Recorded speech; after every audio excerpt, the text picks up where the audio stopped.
Ran, lo tau gak sih budaya itu apaan? Budaya tapi ya, menurut gue sih itu budaya tuh norma atau yang punya peran dan tempatnya di masyarakat sih, bisa dibilang juga budaya itu hal yang berkaitan dengan cara hidup manusia, kayak cara dia berpikir dan merasa mempercayai di budaya tersebut, dan juga tuh dia tuh ngelakuin upaya untuk mencapai tujuannya. Mungkin seperti itu sih. Coba sekarang ganti ya, Feb. Apa itu bahasa? Nah, bahasa itu adalah sistem bunyi yang dipakai buat suatu anggota masyarakat, bisa buat berinteraksi atau bisa mengidentifikasikan dirinya.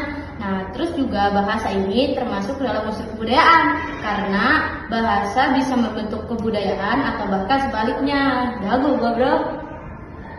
Nah, lu tau kalau komunikasi itu apaan? Nah iya, sekarang dulu deh, apa itu komunikasi? Wah, ada yang mirip gua. Kan kalau komunikasi itu di KBBI itu ada suatu proses pengiriman dan penerimaan pesan untuk membuat pesan yang dimaksud itu bisa tersampaikan dan bisa dipahami maksudnya. Jadi proses dari komunikasi itu adalah hasil suatu hubungan yang ada di sosial masyarakat, gitu bro. Nah, sekarang gue jelasin deh fungsi dari budaya dalam masyarakat. Yang pertama itu sebagai bentuk identitas. Mau kelompok atau individu pasti punya karakter budayanya masing-masing kan. Dan kedua itu perilaku sosialnya. Ini ya semacam norma-norma nilai atau aturan yang nggak tertulis di dalam masyarakat tersebut. Dan terakhir mungkin pedoman hidup. Biar ada arahan lah untuk bersikap dan berperilaku. Gitu kawan-kawan. Nah, kalau fungsi bahasa itu ada 5. Banyak kan? Yang pertama itu ekspresi, biar apa yang kita bicarakan itu tersampaikan. Nah, yang kedua ada informasi, yang pasti buat menyampaikan pesan atau suatu info. Nah, yang ketiga ada eksplorasi, untuk menjelaskan sesuatu hal atau perkara dan keadaan. Yang keempat ada persuasi, dia mengajak kayak orang main, dia belajar bareng. Nah, terus yang kelima ada entertainment, kayak artis kan, untuk menghibur atau berbagi ilmu dan pengetahuan. Gitu.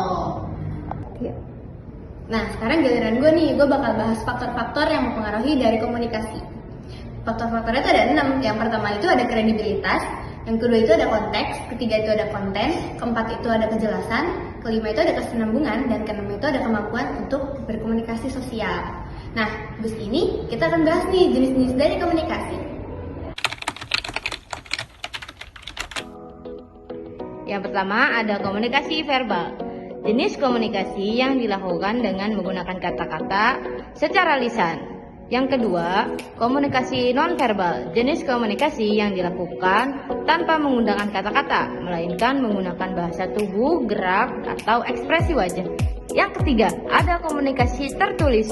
Jenis komunikasi yang dilakukan menggunakan tulisan, pesan, atau informasi dalam bentuk surat, email, atau pesan teks. Yang keempat, ada komunikasi visual. Jenis komunikasi yang dilakukan dengan menggunakan gambar, foto, grafik, atau video. Yang kelima, ada komunikasi formal. Jenis komunikasi yang dilakukan dalam konteks formal, seperti dalam lingkungan kerja atau organisasi. Dan yang terakhir, ada komunikasi informal. Jenis komunikasi yang dilakukan dalam konteks informal, seperti dalam kehidupan sehari-hari dengan menggunakan bahasa yang santai dan tidak baku. Sekian pembahasan dari Budaya. Bye.